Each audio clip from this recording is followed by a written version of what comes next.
how does the timing of Putin's ratification of this strategic partnership with Iran actually reflect Russia's broader geopolitical ambitions amid global tensions?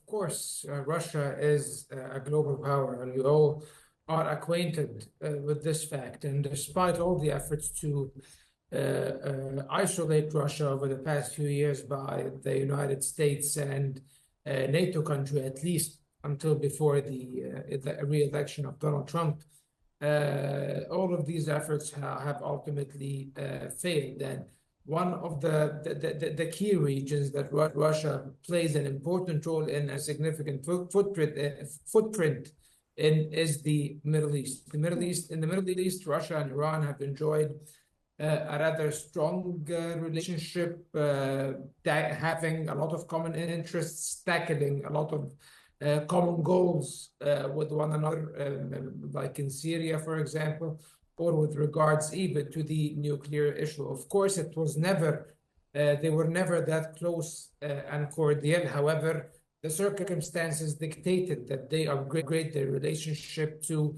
a whole new level of deeper partnership, especially after Russia started the war or entered the war in Ukraine. Basically launched the invasion of Ukraine. Since then, Iran has played a pivotal role in supporting Russia's military efforts by supplying them with drones and other military equipment, including artillery shells. And in exchange, Russia offered technology, arms deals, and more diplomatic backing for Iran. And of course, the relationship did not start that way. At one point, Russia supported sanctions against Iran in the early 2000s at the beginning of the nuclear debacle. Exactly. However, this has substantially changed.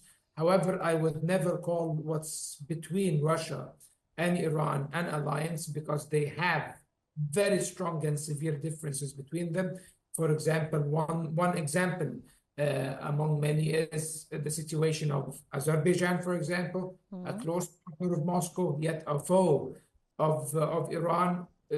Russia seeks to establish the Zangor corridor along the border with Iran and Azerbaijan, which is an economic corridor, and this hampers or threatens, in Iran's view, the stability and the security of Iran's borders. So as you can see, it's far from a full-fledged alliance, yet it's a significant deepening of the strategic partnership to pursue subjects of common interest. Dr. Lashin, does this landmark agreement assist Iran's efforts to break out of its economic isolation due to, of course, the Western sanctions?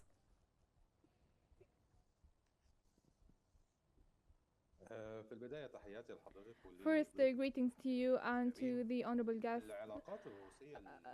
The Iranian-Russian relations date back too long ago. They haven't always been in an agreement.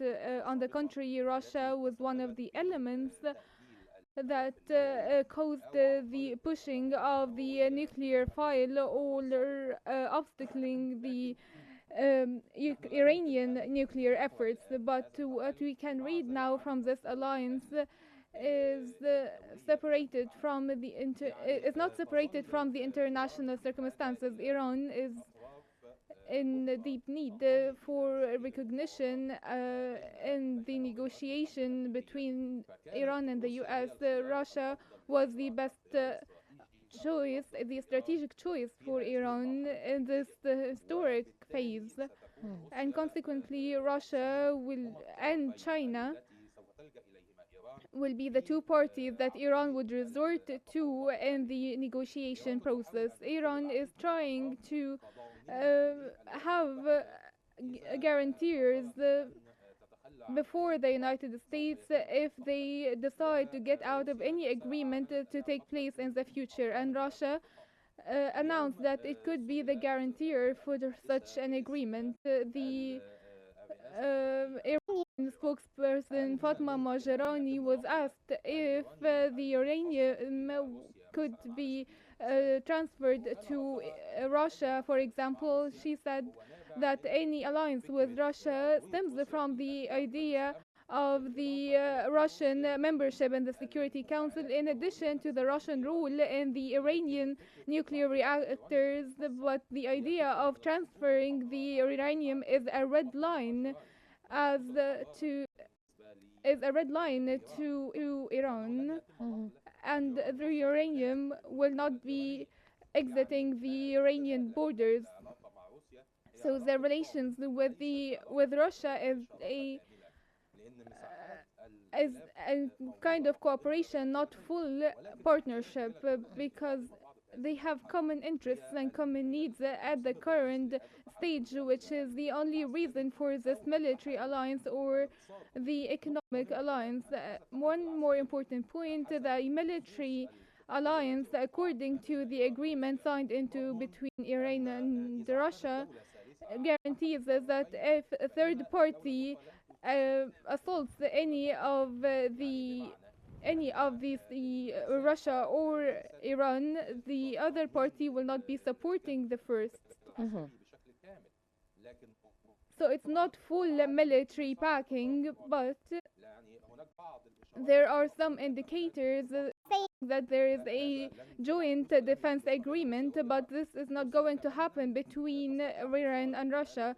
Russia as well cannot lose the United States at the current stage because of the agreement that might take place between Russia and Trump regarding the Ukrainian file. There is a lot of points that Iran and Russia can be partners in, but it will not reach the idea of joint defense cooperation or complete consensus between the two parties, but common interests in this historic phase.